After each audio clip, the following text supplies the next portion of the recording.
예, 축하드립니다. 예. 내일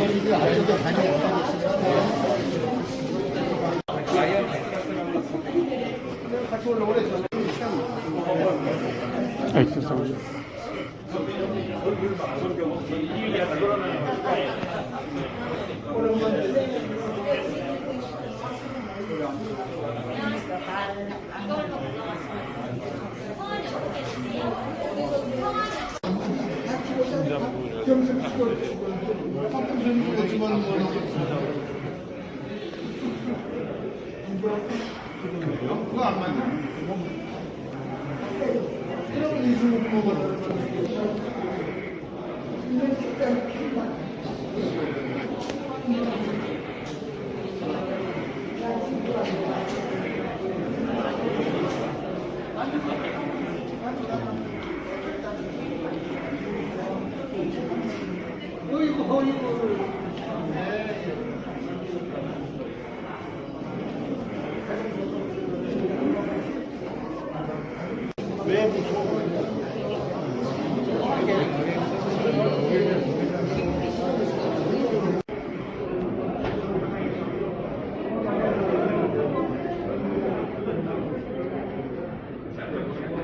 자리가 많이 부족하지만 좀 이따 오늘 여기에 와주신 분들께 정말 한분한 분께 감사 말씀을 드려야 되는데 정진웅 학술의 회원이십니다.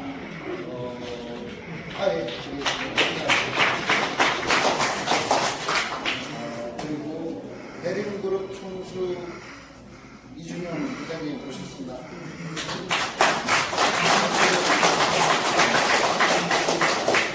그리고 삼양동산그룹 총수 허남당 회장님이십니다. 그리고 마지막으로 김현주 자문위원이십니다. 어디 계시나요? 네, 인사 일일이 제가 다 소개는 하지 못하지만 지금 이제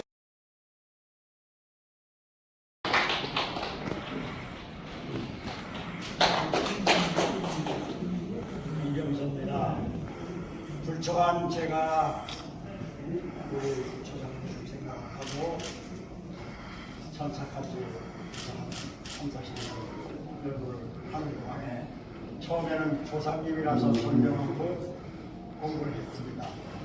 역사 조선 왕조실록을 읽고 그리고 우리 우리나라에 없어졌던 것을 일본에 가서 찾아가지고 우리들 영인물을 만들면서 그 해주고 해석을 하면서 이 오리원이라는 분은 나만 알고 넘어가서는 안 될 만한 우리나라 모든 사람들이 사표해볼 만한 분이다라고 확신하고 제가 감히 오늘 같은 일을 저질렀습니다.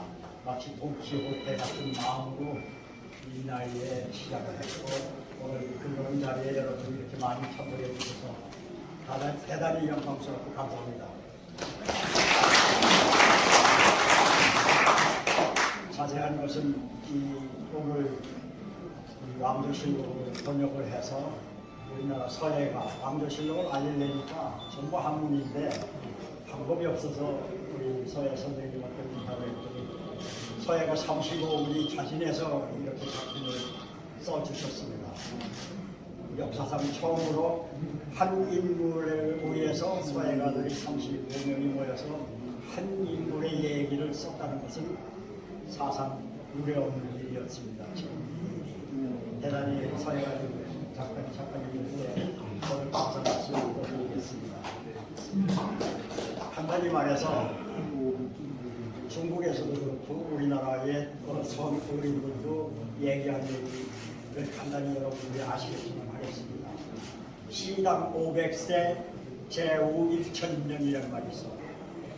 때는 바야흐로 500년 만에 한 번 성인이 나오고 마치 1000년에 한 번이 나올까 말까 한 어진 임금과 밝은 신하, 거꾸로 얘기해서 밝은 임금과 어진 신하가 만난 그러한 일은 1000년에 한 번 있는 일인데 그게 바로 우리 이원이 정승이 500년 만에 나타난 성명이라고 얘기하고 있고, 그리고 선조 임금님과 우리 이원이 정승이 만난 것은 1000년 만에 처음 있는 일이다.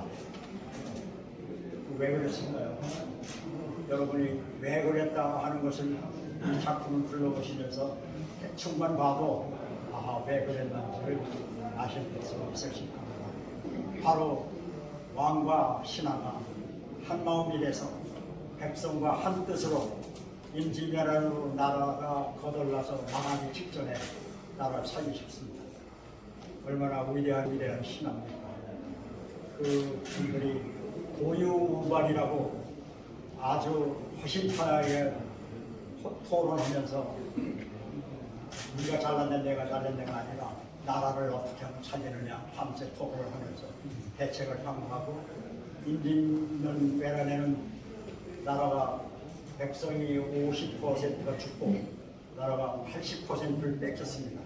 오직 평안도 한동안 남았는데 선조께서 과감히 우리 이원익을 탈탁해서 평안도를 보냈고 또 정유재란 데는 무의정을 시키고 도체찰사를 만들어서 나라를 부탁한다 해서 결국 매를 몰아내고 우리나라가 이기고 결국 나라를 치렀습니다. 그래서 아마 500년 만에 한 번, 1000년 만에 한 번이라는 말이 나온 것 같습니다. 여러분들이 지금 보신 것은 굉장히 힘든 발걸음을 하셨습니다. 몸도 불편하시고 시간도 없고 하신데 오늘 부총리께서도 오시고 또 제가 존경하는 항상 존경하는 우리나라 기업인 우리나라의 가장 애국자 기업인 우리 이준영 총수님, 현안감 총수님 같이 하셨습니다. 평소에 저희들하고 저하고 동기지만 감히 함부로 이렇게 쳐다보기가 죄송할 정도로 열심히 일을 하고 계시는 우리 시간을 해서 오늘 마치겠습니다. 우리 할아버지를 위해서 영광스럽게 생각하고 감사합니다. 여러분들이 돌아가시는 동안에 오늘 꼭 하셔야 될 것이 딱 한 가지입니다. 그것은 왜 500년이고 왜 1000년이냐. 바로 우리말로 다스림과 섬김, 그 말로 단축해서 얘기할 수 있습니다. 여러분이 돌아가실 때 우리가 열심히 준비한 도록과 또 제가 10년 전에 우리 이원이 그는 누구인가 하는 평전을 냈고 10년 후인 지금은 그 답으로 우리 이원이 다스림과 섬김 그 책을 준비했습니다.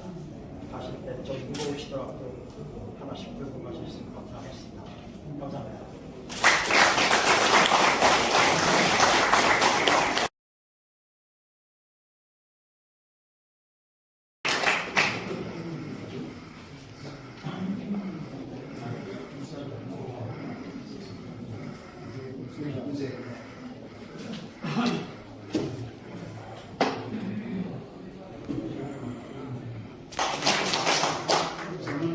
정주년이고요.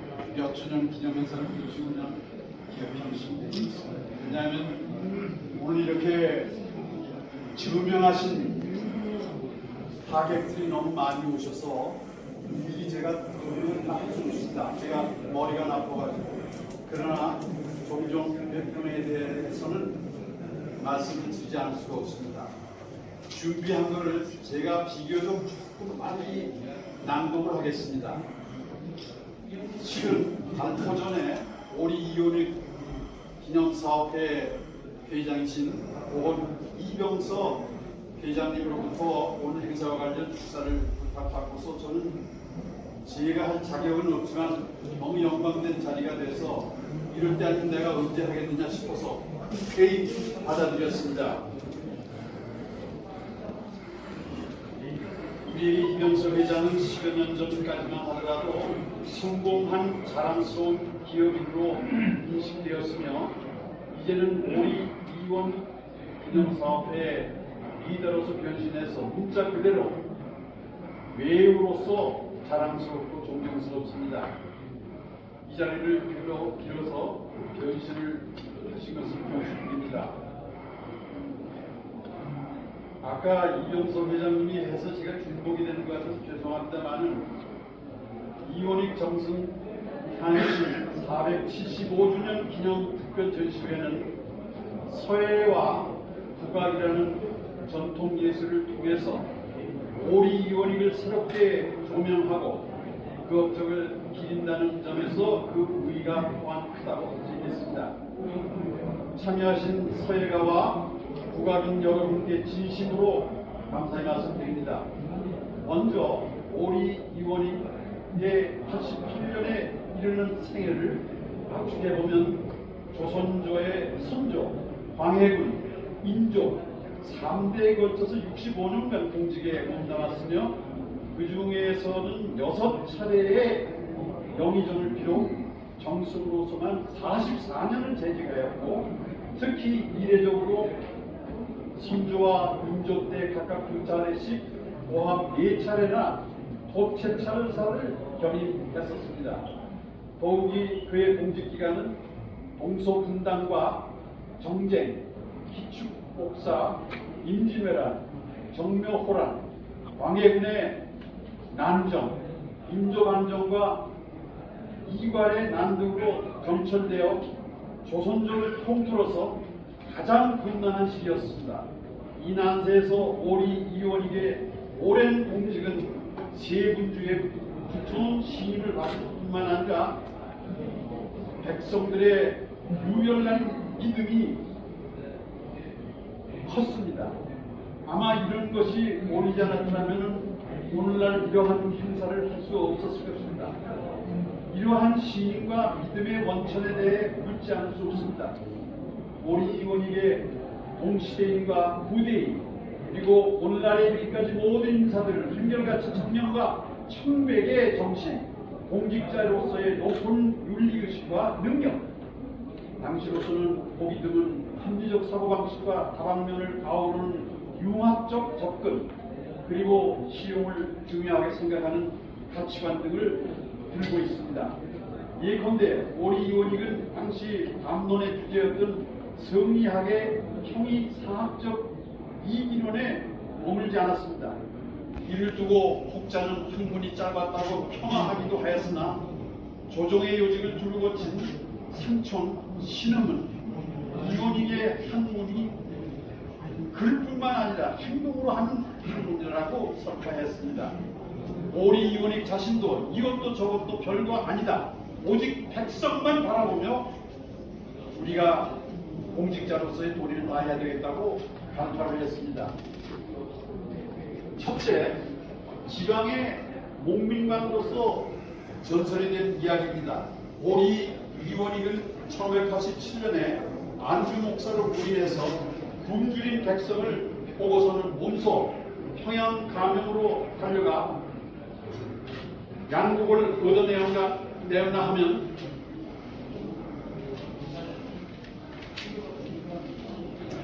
인생 안정을 위해서 백성들에게 콩나물을 심게 하고 이 공상 말하자면 이원익이 심게 한 콩나물이라는 뜻으로 해석이 됐습니다.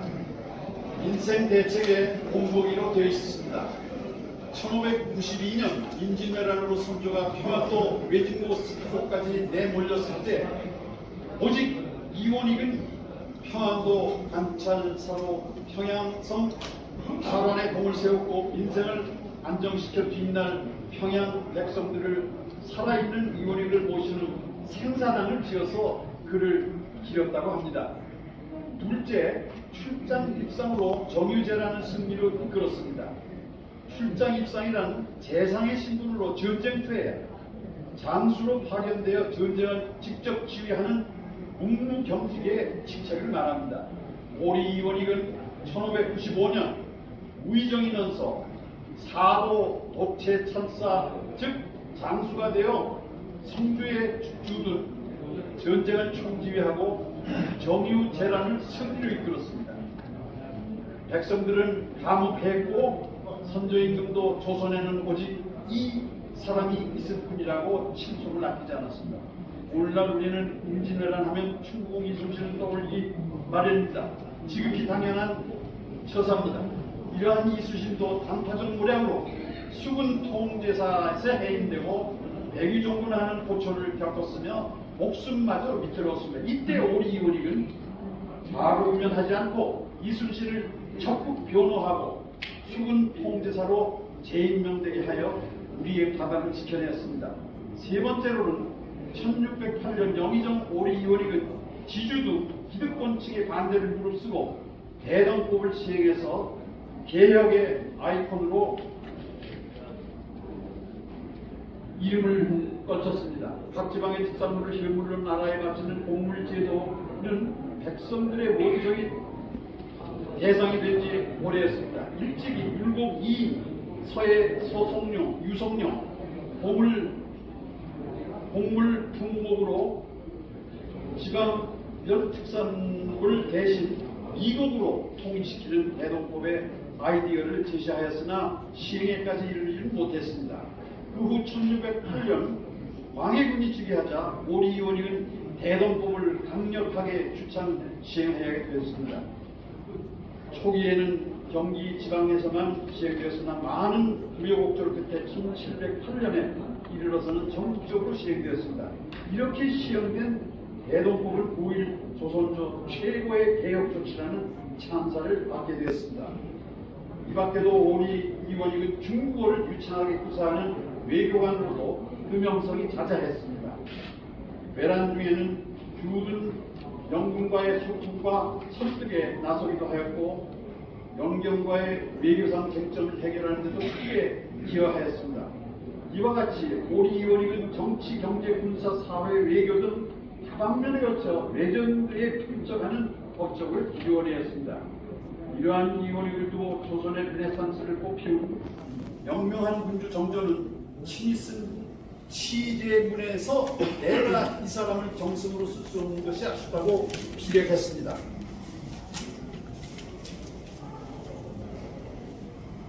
인진내란 정유재란 시 이원익은 순조의 해안으로 2번이나 특별 발탁되었습니다.